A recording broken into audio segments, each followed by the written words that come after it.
যদি আপনি হস্তমৈথুন বাদ দেন, পর্নোগ্রাফি দেখা বন্ধ করেন, পরবর্তী 30 দিনের ভেতরে কি কি শারীরিক এবং মানসিক পরিবর্তন আসবে, এগুলো সপ্তাহ ওয়াইজ ভাগ করে করে 4 সপ্তাহের 4টা দিক আমরা আজকে আপনার সামনে তুলে ধরব। সর্বপ্রথম বলে নেই, যদি আপনি হস্তমৈথুন এবং পর্নোগ্রাফি বাদ দেন, তখন এটা আপনার ভেতরে সব থেকে বেশি কুমন্ত্রণা দিতে পারে পরবর্তী 48 থেকে 72 ঘন্টা পর্যন্ত। এই সময়টা কিন্তু সারভাইভ করা খুব কঠিন, নিজেকে নিয়ন্ত্রণ করা কঠিন, কারণ আপনার ব্রেনের ভেতরে যে ডোপামিন নামক রস তৈরি হয়েছে এই খারাপ অভ্যাসের কারণে, এই রসের প্রভাবে কিন্তু আপনি তখন নিজের ওপরেই নিজের কন্ট্রোল হারিয়ে ফেলতে পারেন। এই কারণে প্রথম সপ্তাহটা থাকে খুবই কঠিন এবং চ্যালেঞ্জিং একটি সপ্তাহ।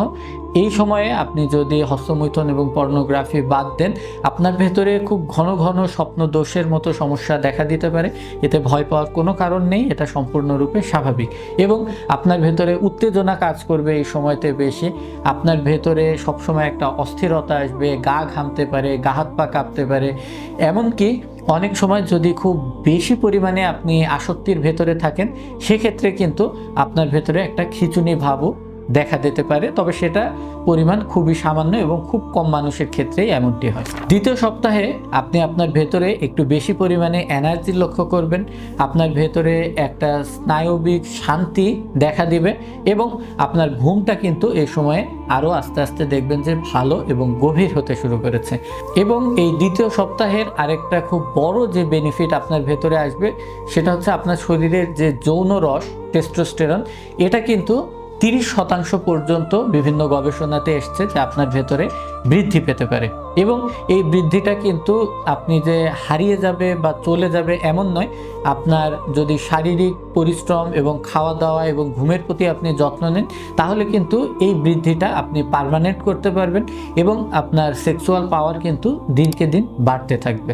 তবে দ্বিতীয় সপ্তাহেও কিন্তু আপনার স্বপ্নদোষের যে ঘনত্ব, এটা কিন্তু ঘন ঘন হতে পারে। এতেও ভয় পাওয়ার কারণ নেই, এটা 1 মাসের ভেতরে আপনার সম্পূর্ণরূপে নিয়ন্ত্রণে চলে আসে। এবার আসবো আমরা আমাদের মাসের লাস্ট যে 2টি সপ্তাহ, তৃতীয় এবং চতুর্থ সপ্তাহ। এই সময়গুলোতে কিন্তু আপনার ভেতরে একটা অন্য রকম ব্যক্তিত্বের আবির্ভাব হবে। দেখবেন আপনার ভেতরে একটা স্থিতিশীলতা এসছে।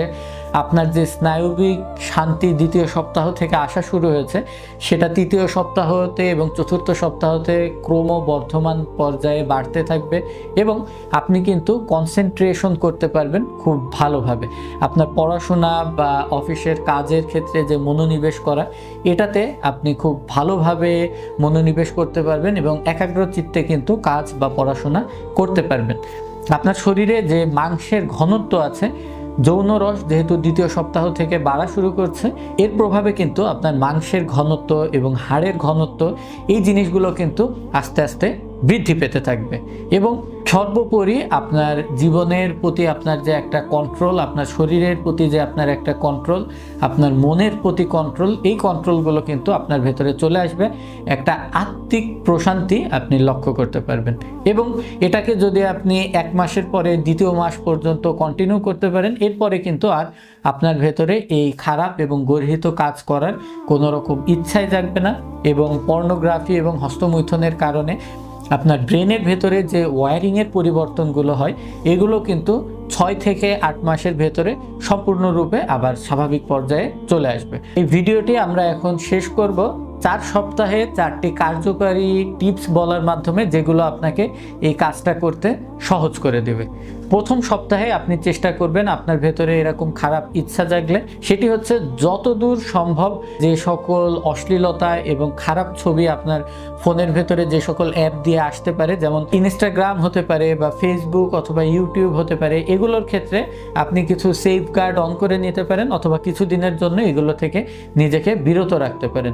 দ্বিতীয় সপ্তাহে যদি আপনার ভেতরে এরকম ইচ্ছা জাগে, সেক্ষেত্রে আপনি চেষ্টা করবেন একটু মেডিটেশন করা, যোগা করা অথবা কোনো নোভেল অথবা ফিকশনাল বই পড়ার। এটা আপনার ভেতরে অন্যরকম একটা কৌতূহল জাগাবে এবং আপনার মস্তিষ্ককে ডাইভার্ট করতে সক্ষম হবে। তৃতীয় এবং চতুর্থ সপ্তাহে আপনি যে কাজটি করার চেষ্টা করবেন, ঠান্ডা পানি দিয়ে গোসল করার অথবা শারীরিক পরিশ্রম বা ব্যায়াম করার অথবা বাহিরে খোলা বাতাসে হাঁটতে যাবার। এই জিনিসগুলো কিন্তু আপনাকে তৃতীয় এবং চতুর্থ সপ্তাহে আরো সহজ করে তুলবে এবং আপনি যেন হেরে না যান তার জন্য আপনাকে সহায়তা করবে। সুস্থ থাকবেন, সুন্দর থাকবেন। আমি ডাক্তার আসিফ আনোয়ার, পিজি হাসপাতালের রেসিডেন্ট, বিদায় নিচ্ছি। আল্লাহ হাফেজ।